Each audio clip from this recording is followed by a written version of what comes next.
presión de los órganos sólidos, sea hígado o sea páncreas. Seguimos en hígado. En hígado habíamos tocado en la primera parte de cómo el hígado, cuando se descompensa, lamentablemente tarde, gracias a su capacidad, su distribución anatómica en sus 8 segmentos, que confieren una gran capacidad de adaptación ante la insuficiencia, y cómo recién las manifestaciones con les afecta más del 70-75% de su capacidad. Dentro de esas manifestaciones, la más típica característica que habían ustedes visto, y es por eso que las mencionamos en el seminario, es la ictericia. Después de eso, la otra característica importante que presentan los pacientes, y como debutan usualmente los pacientes con problemas hepáticos, es el sangrado. Sangrado a manera de ¿qué? De matemesis, vómitos con sangre. Estos vómitos con sangre, ¿debido a qué? Va a ser debido a la hipertensión portal que vamos a hablar. La hipertensión portal, como tal, la definición es un síndrome secundario a diversas entidades que se entiende como el aumento de la presión en uno o más puntos del territorio venosa portal. Recuerden, la vena porta es la unión de varias venas: la vena esplénica, la vena mesentérica inferior, la vena mesentérica superior, que son las 3 venas principales. Sin embargo, hay venas más pequeñitas que usualmente no las mencionan, pero que también forman la vena porta. Inicialmente, cuando se definía hipertensión portal, se definía solamente a la porción de la vena porta. Pero después, más adelante en los estudios, se vio que no solamente es en la misma vena porta, sino también es en sus afluentes, es decir, en quienes forman la vena porta. Por eso se dice en un punto de la vena porta o en más puntos dentro del territorio portal. Entonces, a la vena esplénica se le considera parte del territorio portal. No es la vena porta propiamente dicha, pero como forma parte de dicha vena, en su afluente se le considera el territorio portal. La definición técnica es cuando hay una hipertensión portal en relación a quién, en relación a la presión de la vena cava. Usualmente, ahora con los equipos de ecografía Doppler, permite, gracias al flujo que tienen estos equipos, permite ver cuál es la presión en la misma vena porta, en sus afluentes, o sea, en la esplénica, mesentérica superior e inferior, y también en la vena cava, es decir, la presión venosa central de la vena cava. La diferencia entre la vena central y la diferencia entre la vena porta, a eso se llama gradiente portal. Entonces, la definición, aumento patológico de esta gradiente, es decir, de esta diferencia. ¿Cuánto es la diferencia entre la vena cava y la porta? Usualmente es entre 3 y 5 centímetros de mercurio. Esa es la diferencia normal. Ahora, esa es la diferencia esta es la gradiente que normalmente hay. Más de 5 ya se considera, más de 5 milímetros de mercurio se considera ya hipertensión portal, ¿no? Normalmente entre 3 y 5. A veces algunos libros se encuentran entre 2 y 5. Esa es la diferencia normal. Sin embargo, más de 5, ecográficamente, con Doppler hablando, es una hipertensión portal ecográfica, pero clínicamente no se ve molestia, no se ven cambios todavía. La mayor cantidad de cambios se ven a partir de los 10 miligramos de mercurio. A partir de 10 recién se ven cambios clínicos. ¿Cuáles son esos cambios clínicos? Justamente lo que vamos a ver, ¿no? Ese sangrado, esa hipertensión portal que condiciona sangrado, se ve a partir de los 10. A partir de los 12 ya se considera severo. Incluso esta gradiente la establecen como criterios pronósticos de cómo va la enfermedad de hipertensión portal. Este es un criterio, la gradiente entre la red venosa portal y la vena cava. Otra definición es cuando solamente en la vena porta encuentro más de 21 milímetros de mercurio. Solamente en la vena porta, más de 21. Es otra definición. Cualquiera hace el diagnóstico, ¿eh? O cuando la presión en la vena de la esplénica, de la sangre que viene del vaso, es mayor a 15, es otro diagnóstico. Entonces tenemos estas tres definiciones de lo que es hipertensión portal. ¿Y por qué es importante esto?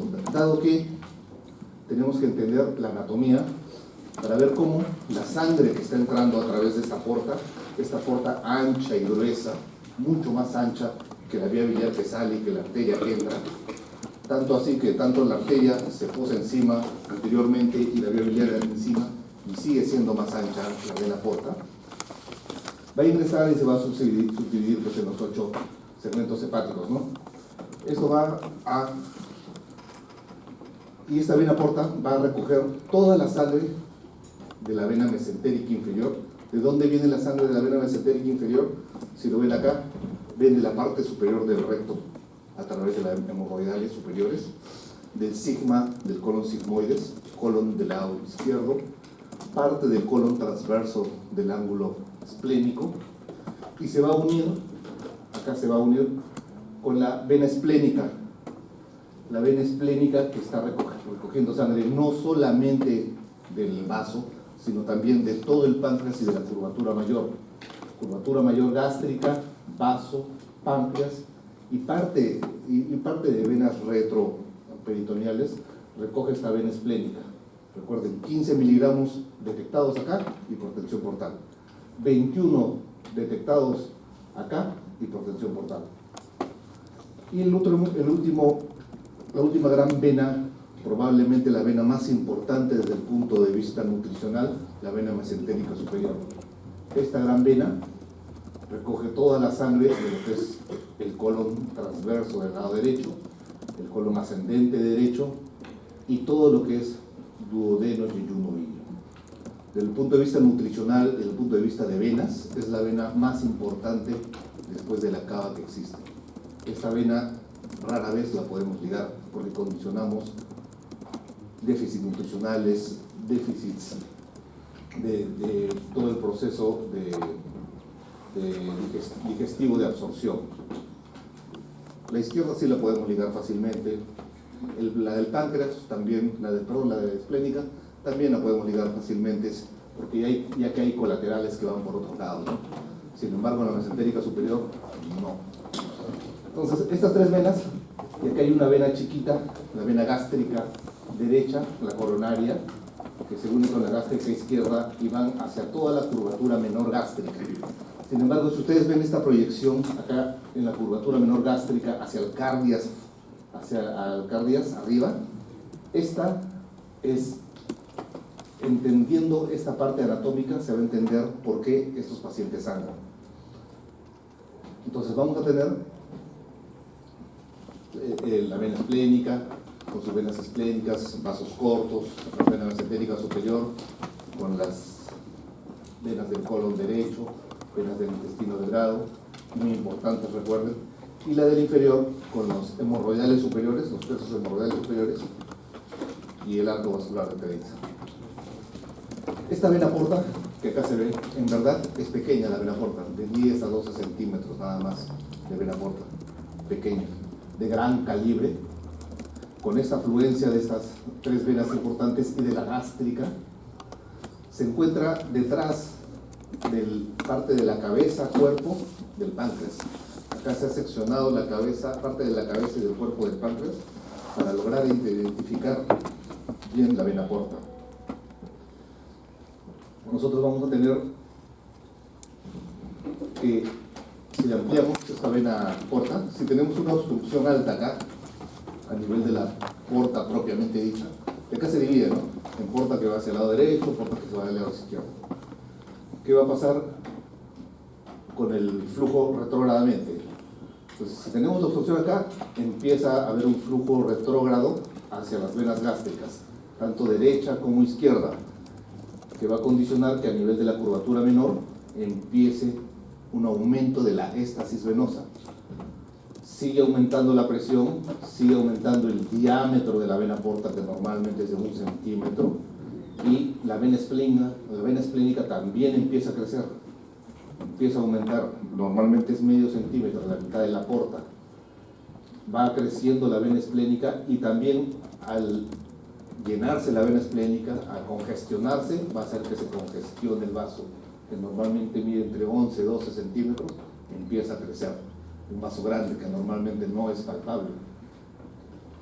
Va creciendo, a su vez, todo esto, crece la vena mesentérica inferior, se va congestionando, ¿no? Todo se va congestionando. Y esta vena mesentérica inferior va hacia todo el colon del lado izquierdo, hacia el sigma, se va hacia las venas hemorroidales y condiciona las hemorroides, las venas dilatadas hemorroidales. Clínicamente muy característico, va congestionándose y empiezan a crecer la vena mesentérica superior, empieza a dilatarse, se empieza a dilatar las venas duodenales muy cerca de esta vena mesentérica superior. Clínicamente sí no da mucha manifestación esta dilatación de estas venas. Entonces todo el territorio portal se empieza a congestionar, a dilatar, porque normalmente tiene un diámetro, empieza a crecer. Y también sus territorios finales, ¿no? En este caso el vaso, un vaso grande, una esplenomegalia. En este caso las venas hemorroidales se empiezan a dilatar, el paciente puede tener sangrado hemorroidal, paciente con hipertensión portal, sangrado hemorroidal. En este caso busca unas colaterales diferentes que clínicamente no se aprecian mucho. Y lo más característico es esta vena gástrica derecha, que se une a la gástrica izquierda, sube por el borde de la curvatura menor y se va hacia el cardias y va a buscar la vena ácigos de la vena cava. Finalmente, la hipertensión portal, ¿qué condiciona? Que al no poder pasar la sangre y empezar a congestionarse, buscar otros caminos para llegar hacia el corazón. ¿Cuál es el otro camino? La vena cava. Entonces, ¿a quién buscan la hipertensión? Cuando hay hipertensión portal, ¿a quién estamos buscando? A la vena cava. A la vena cava o a cualquier afluente de la vena cava. En este caso, a la vena gástricas, le van a buscar a la vena ácigos, que va hacia la vena cava. En esa búsqueda de ese otro camino hacia la vena ácigos, congestionan toda esta zona, y toda esa zona es justamente la unión gastroesofágica. Entonces, el paciente que tiene hipertensión portal tienen varices esofágicas que cuando se rompen condicionan sangrado. Y es muchas veces el debut de los pacientes. Pacientes que, lamentablemente, al ser el hígado ser noble, debuta con sangrado, debuta con hematemesis, vómitos con sangre, tienen sus varices esofágicas, recién empiezan a buscar todo, recién empiezan a ver la dilatación de las coronarias y toda la dilatación del territorio venoso portal. Sin embargo, si nosotros ya no tuviéramos el stop acá arriba, no lo tenemos en la vena porta, entonces en teoría tendríamos, lo desaparecemos de ahí arriba, desaparecemos entonces la hipertensión que había acá en las varices, no tendría varices esofágicas, y ponemos un stop acá en la vena esplénica. Puede ser stop por trombosis, puede ser stop por algún tipo de tumor, por algún tipo de traumatismo que condicione trombosis. Desaparece también esta de la mesentérica superior, ya que está netamente en esplénica. A esto se le considera una hipertensión portal, ¿recuerdan? Sus afluentes también están dentro del concepto. La vena porta está bien, sin embargo, la vena esplénica, que es parte del territorio portal, está afectada. Entonces, ¿podemos tener hipertensión portal con una vena porta normal? Ya. Entonces, pero sin embargo, entonces, ¿cuál va a ser el mecanismo finalmente que se entiende de esto? Al haber algún tipo de obstrucción, va a haber un flujo retrógrado. Entonces, la sangre que normalmente tiene que fluir, recuerdan, el 25% del gasto cardíaco, 1,5 litros por minuto, empieza a hacer un reflujo hacia retrógrado, ¿no? Empieza a haber una apertura colateral, es decir, empiezan a buscar otros caminos en busca de la vena cava. Otros caminos que normalmente pueden estar incluso obliterados desde el nacimiento. El conducto venoso de Arancio, el conducto umbilicales, empiezan a permeabilizarse, o sea, lo que normalmente se obliteró al nacer, se empieza a permeabilizar en busca de estas aperturas colaterales. Estas aperturas colaterales es la parte patológica. En busca de estas aperturas colaterales es lo que pasa con las venas ácidos que dan las varices esofágicas, es lo que va a suceder con las venas hemorroidales, es lo que va a suceder, bueno, acá es simplemente un flujo retrógrado, ¿no? Con el hiperesplenismo, el aumento del vaso, y esto condiciona un flujo hiperdinámico, es decir, al haber mayor distensión, mayor crecimiento de la porta, que normalmente mide 1 centímetro, puede medir 1,5 centímetros, 2, aumenta el continente, más no el contenido. El contenido, el volumen sanguíneo sigue siendo el mismo, pero la vena empieza a vasodilatarse. Si se hace, estas son portografías, es decir, a través, se ingresa con cánulas y se les administra contraste endovenoso a la vena porta.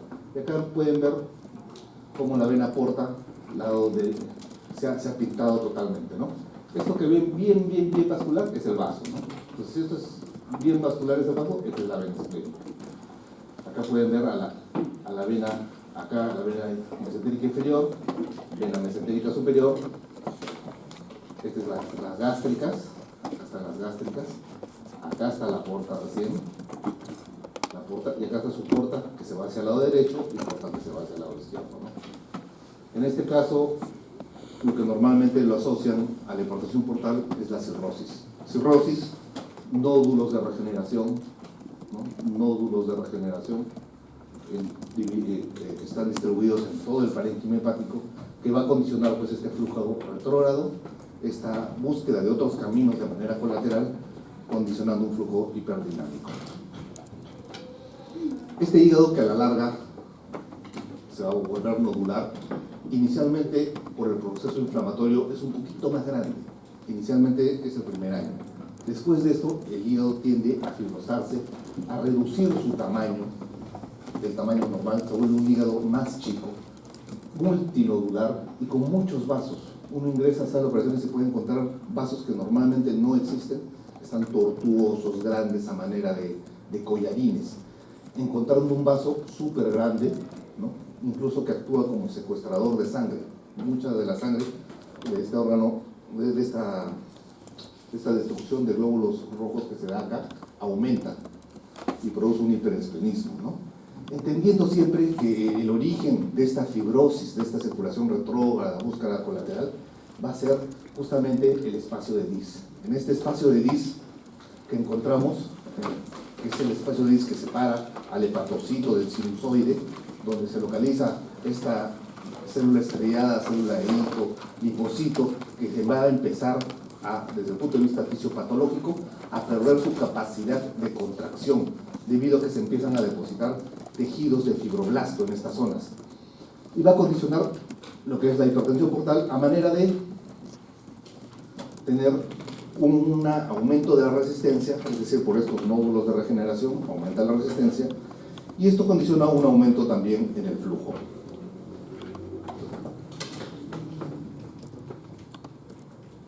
Un aumento en el flujo por minuto. Estos dos son los dos mecanismos, ¿no? Aumento de la resistencia y aumento del flujo son los que perpetúan la hipertensión portal. La vena porta como vena, si ustedes la ven histológicamente al microscopio, tiene una capa muscular muy delgadita, ¿no? Es como la arteria, ¿no? Al tener tan delgada su capa muscular, la resistencia que ofrece hacia la distensión es mínima. Entonces, lo que marca acá es la resistencia del hígado. Esos nódulos de regeneración, esa fibrosis, aumenta la resistencia a la entrada de la sangre. Ese es el flujo, ese es lo que consiste en la causa primaria de esta hipertensión portal. ¿Por qué aumenta esta resistencia hepática? Por el componente mecánico, es decir, mecánicamente el hígado, al tener estos nódulos de regeneración, esta fibrosis, hay componentes estructuralmente ahí, por esta distorsión de la microcirculación hepática, por aumento de la resistencia vascular periférica, la fibrosis, los nódulos, ¿no? Pero lo que se ha venido descubriendo es que no solamente es un componente mecánico, no solamente la parte mecánica es la que inicia el proceso de fisiopatológico de la hipertensión portal, sino se ha empezado a describir un componente dinámico, funcional, en la cual se entiende que en este espacio de Dis, en este sinusoide, esta célula estrellada tiene una capacidad de contraerse o de relajarse. Y en esa contracción o en esa relajación permite que aumentar o disminuir la resistencia hacia la entrada. Entonces acá tenemos que, en la cirrosis, ¿qué sucede? En la cirrosis hay un aumento de la resistencia intrahepática, ¿pero por qué? porque a nivel sanguíneo, estamos hablando acá a nivel hepático, a nivel hepático hay aumento de los vasoconstrictores, y además que hay un aumento de los vasos constrictores, los receptores se estimulan con muy pocas cantidades, entonces hay una hiperrespuesta a estos vasoconstrictores. Esto es a nivel hepático. Contrariamente, a nivel hepático, ¿qué sucede con los vasodilatadores? Hay una disminución de los vasodilatadores y se vuelven también menos estimulados, o sea, hay una hiporrespuesta a estos vasodilatadores. ¿Quiénes son los vasoconstrictores? Acá tenemos las endotelinas, leucotrienos, tromboxano A2, angiotensina 2, vasopresina y serotonina. Estos elementos se encuentran aumentados a nivel hepático. Uno hace dosis a nivel hepático y vemos aumento de esto. Y la hiperrespuesta ante estas sustancias. Y lamentablemente, contrariamente, vamos a ver que los vasodilatadores, el glucagón, prostacyclina, sustancia PBIP, óxido nítrico, está disminuida. Pero está disminuida a nivel hepático. Si se dosa a nivel sérico, sistémico, general, esplácnico, estas sustancias, no en el hígado, están aumentadas. Y en el entendimiento que a nivel hepático están disminuidas, pero a nivel esplécnico general están aumentadas, es lo que condiciona la permanencia de lo que es la hipertensión portal.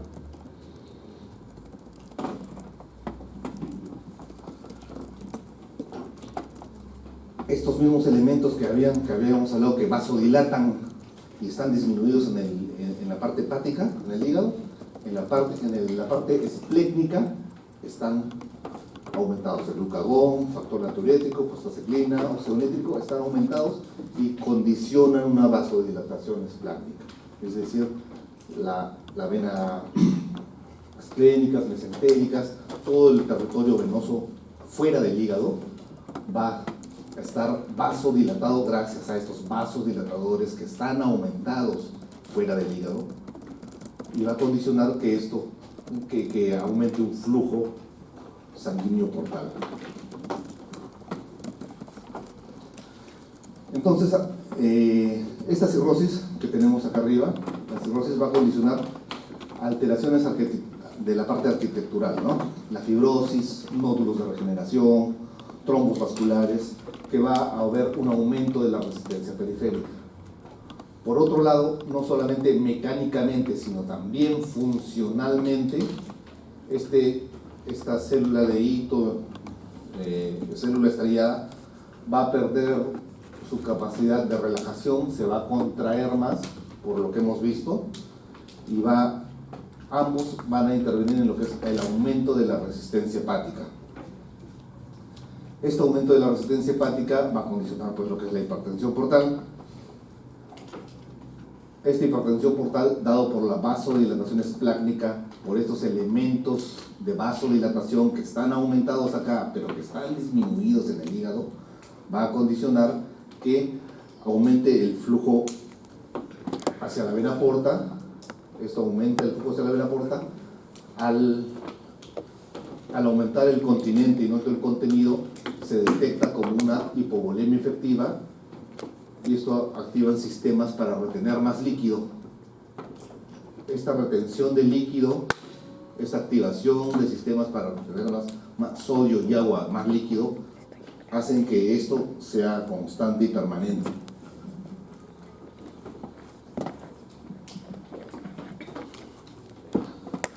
Nuevamente el gráfico que más o menos explica todo: un hígado nodular, pequeño, mucho más pequeño que el vaso, miren, con venas del territorio portal dilatadas, tortuosas. Y a la microscopía, cuando hacen las biopsias, encontramos un hígado normal, se ve así, un hígado cirrótico se ve ya con necrosis grasa, con nódulos de regeneración, trombosis, procesos inflamatorios a nivel hepático, ¿no? Algunos clasifican los tipos de hipertensión de acuerdo a dónde es la obstrucción. Si la obstrucción es en el hígado, le dicen intrahepática. Si es antes, pre, y si es post, o sea, después, le dicen posthepática. De todas estas, la más común es la empática, ¿no? Siempre hablando de lo que es la cirrosis, la fibrosis. Pero también tenemos casos en los cuales la prehepática es frecuente, en los casos de trombosis de la vena porta o de la esplénica o de las mesentéricas, lesiones del páncreas que tiendan a infiltrar la vena porta rápidamente por su anatomía contigua, infiltran y obstruyen la vena porta y le causan hipertensión portal por obstrucción. Y rara vez las poshepáticas. En las poshepáticas las causas cardíacas, corazón, miopatías o trombosis de las suprahepáticas. Esto es más raro, las poshepáticas. Lejos es la intrahepática con la cirrosis y la prehepática por los problemas obstructivos mencionados. Entonces, entendiendo que la búsqueda de colaterales es lo que va a dar la manifestación clínica de acuerdo a la anatomía, vamos a entender que si se busca la gástrica izquierda, derecha, en esta curvatura menor gástrica, buscan la vena ácigos para ir hacia a la vena cava, se van a formar las varices esofágicas. Si se busca que a través de las ilíacas va a formar las epigástricas en busca de la parte central, va a formar las venas umbilicales o de las cadenas de Medusa. Normalmente en el ombligo llegan las venas epigástricas. Estas venas epigástricas salen de las ilíacas y de la cava. Esta es la parte central. Y se va a tratar de unir con las paraumbilicales, que normalmente están obliteradas. Es la que les digo que al nacer se obliteran. Sin embargo, en estos casos empiezan a desobstruirse.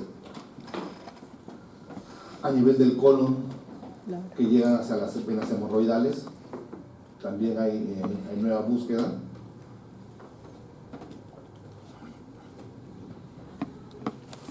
Es lo mismo de acuerdo a su nivel de obstrucción, prehepática, intrahepática y poshepática.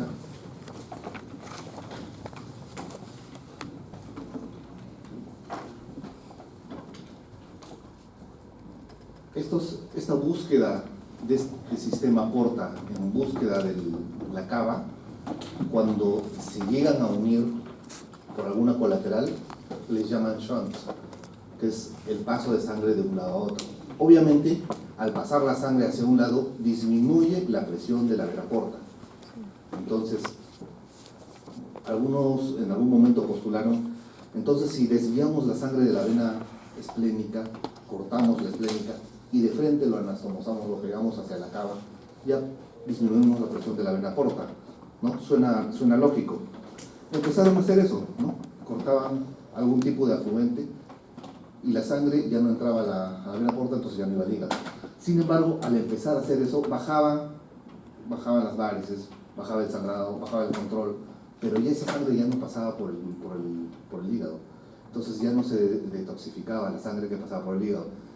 Y si por un lado disminuían el sangrado, controlaban procesos de hipertensión portal propios, por otro lado aumentaba mucho la encefalopatía, porque empezaban a crear falsos neurotransmisores del amoníaco, urea, que por un lado lo que ganaban con una cosa se perdía con el otro, ¿no? Entonces, la búsqueda de estos dos caminos del portal y de la vena cava inferior puede ser a través de las shunts peritoneo-parietales, shunts a nivel del esófago, shunt rectal o shunt umbilical, ¿no? Si hablamos del peritoneo parietal, la porta va a dar venitas duodenales, es decir, la porta que está acá entrando da venitas que se ven a nivel del duodeno, primera, segunda, tercera porción del duodeno, empiezan estas venitas a crecer. Y estas venitas que empiezan a crecer van a buscar las otras venitas que empiezan de las venas lumbares. Clínicamente no tiene mayor repercusión porque no se ve, ¿no? Normalmente no hay venas encima del duodeno o son muy pequeñitas. En este caso, al aumentar, se hacen visibles y buscan a estas venas lumbares y esta vena lumbar se va hacia la vena cava, ¿no? Ahora,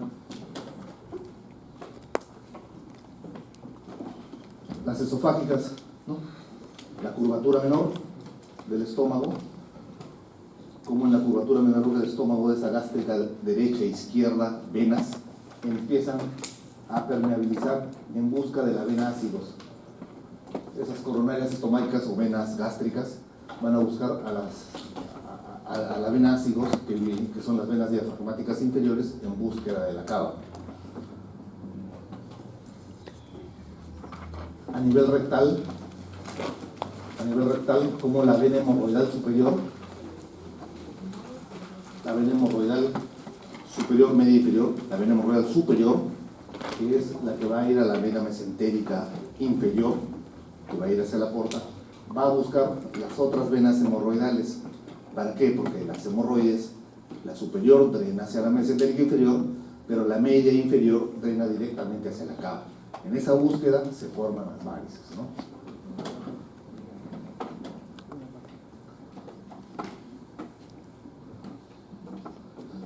¿Y cómo se van a ir formando las venas umbilicales? Las venas umbilicales por esa permeabilización en busca de la vena epigástrica, que va hacia la ilíaca, ¿no? Y en esa búsqueda va a formar lo que se llama la cabeza de las varices en forma de cabeza de medusa a nivel umbilical.